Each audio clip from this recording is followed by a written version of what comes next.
I'm Peter Brough, Chief Judge for the Loening Trophy. I actually came with prepared remarks today, and Grover would be remarkably proud of this. The ambassadors for Lewis University who won this trophy this year. If you didn't get it when you saw their presentation, I can't tell you any more about it. This is why Lewis University won the trophy this year. It's these guys.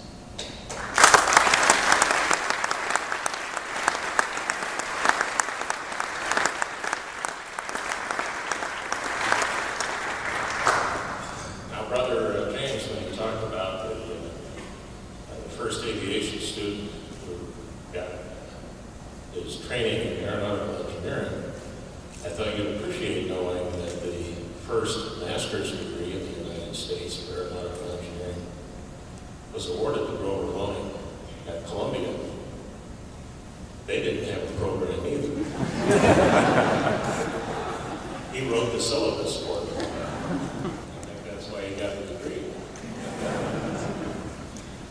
They've told, you've heard much about Grover Loening. He was an incredible person who had an innate sense about aviation and how things work, and he understood fluid dynamics. He understood how things flew.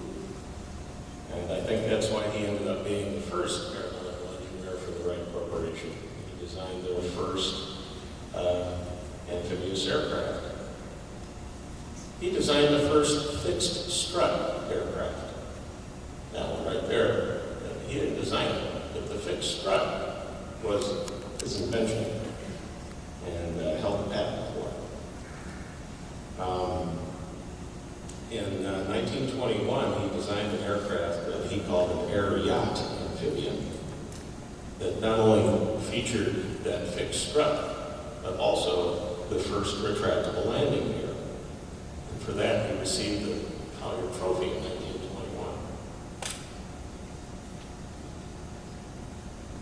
His company was also a training ground for other aeronautical engineers. Most notably was Leroy Grumman, whose first design, the Grumman duck, you've ever seen a picture of a duck, looks remarkably like Grover Loening's OA-1A amphibious aircraft. They're virtually identical. When Grover sold his interest in his corporation and decided that he would become a consultant, one of the first things that he did was create this trophy.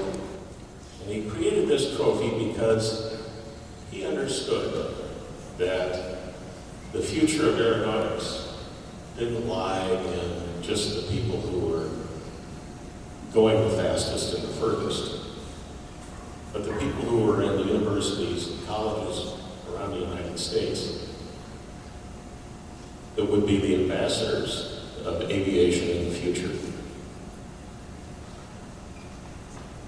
You've already heard about the awarding of the trophy in 1929, where the first judges included Charles Lindbergh, Amelia Earhart, and John Towers. It's been awarded annually ever since, except for a brief hiatus in World War II. And it was the inspiration for the creation of the National Intercollegiate Flying Association.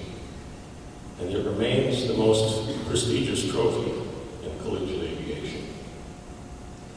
If you were looking for an equivalent, I would make it equivalent to the Lombardi Trophy or the Stanley Cup. It is a team trophy. It's awarded to a team, not to an individual. You saw the team today. Now, how did I end up doing this? So I'm sitting here watching these kids and I'm thinking, 40 years ago when I was in their position and I had the opportunity to meet Dr. Loening, I couldn't imagine that I would ever be standing here making presentation to a group like this. I couldn't imagine that I would be involved in judging this competition annually. But you all will be. I'm not going to be doing this forever. I was fortunate in that I received training from Harold Wood at Parks College, another distinguished Catholic aviation school. And I started judging competitions in the early 80s under the direction of Harold Wood. So what's ahead? What's ahead for you guys, our new ambassadors for aviation? We've had a declining number of pilots, over 900,000 pilots in the 1980s, about half that number now. And yet demand for pilots is growing exponentially.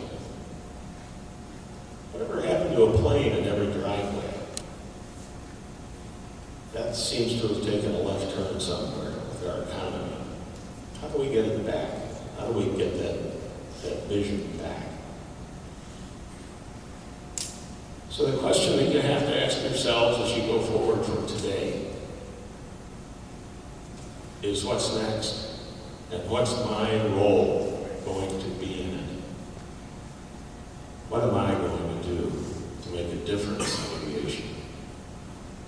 This is a great departure point. You couldn't be at a better spot. In the inside lane, in the starting lane, you've got a great future ahead of you. Thank you.